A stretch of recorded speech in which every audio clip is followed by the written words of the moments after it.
first of all, it was way too long and way too shallow and sounded more like a campaign speech than it did a unifying direction for the country.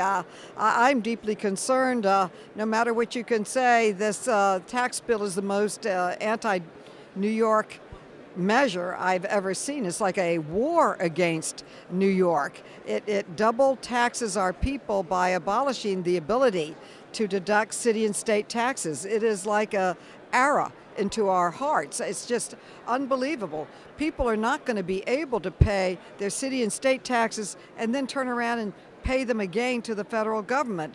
It's very devastating to New York.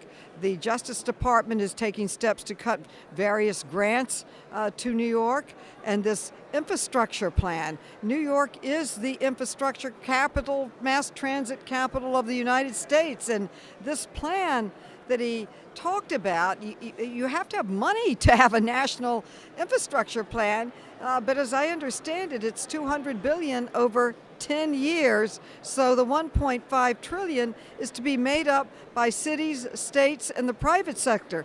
Well, the cities and states are being hurt in this. And then the effort to abolish the health care plan, which we stopped, but if they had, it would have cost New York City over $7 billion in Medicaid funding alone. So it is a whammy at the heart of New York, and I was listening with a sharp pencil for New York. The opioid crisis. We all want to fight for the opioid crisis, but you can't fight it without funding. So it was announcing problems, but not clearly stating how you address it or how you fund it.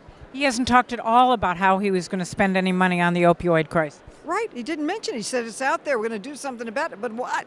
So I was a little disappointed, to say the least, and I'm really distressed over the implications and really hard-hitting effect that the plan will have on New York City, the tax plan. Tonight, we are able to bring one guest, and I used to bring my husband. He's passed, as you know, but I brought a very wonderful constituent. His name is Diego de la Vega, and he's a dreamer. He came here with his parents from Ecuador. He is in school. He is working jobs. He is the type of citizen we would like to have in our country.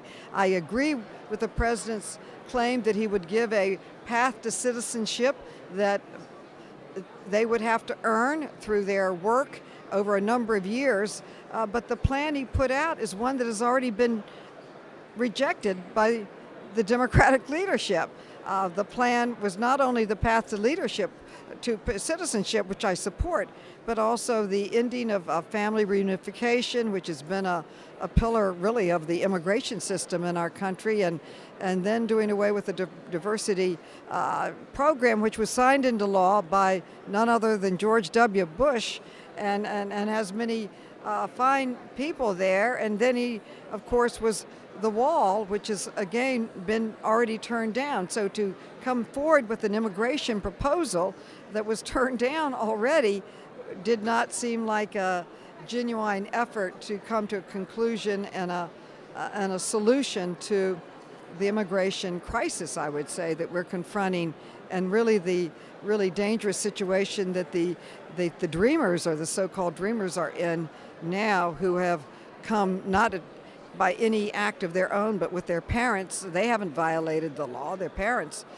did, but they didn't. And many are just outstanding young people. And quite frankly, if you don't want to help immigrants, you might want to help yourself. And all studies show that law-abiding, English-speaking, hard-working people who take the effort to learn English and be part of our country and contribute, they help our economy.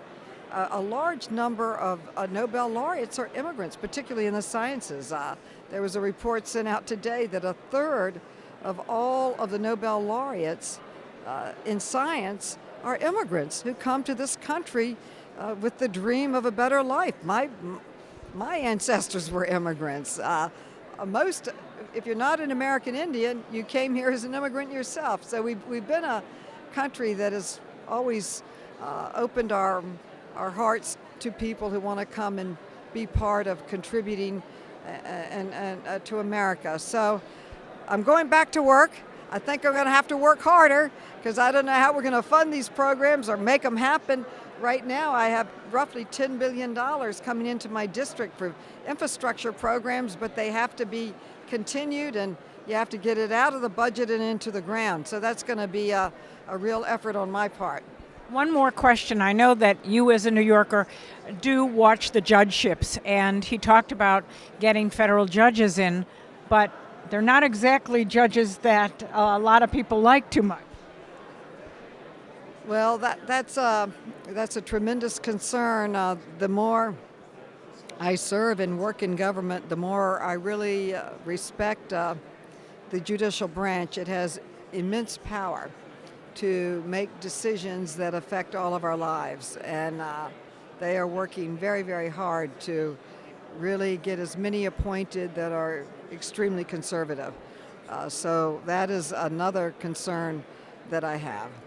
And his latest appointment, he doesn't believe in a woman's right to choose, and it's just really not reflective of the opinions of the majority of the people in America. Thank you so much. Thank you.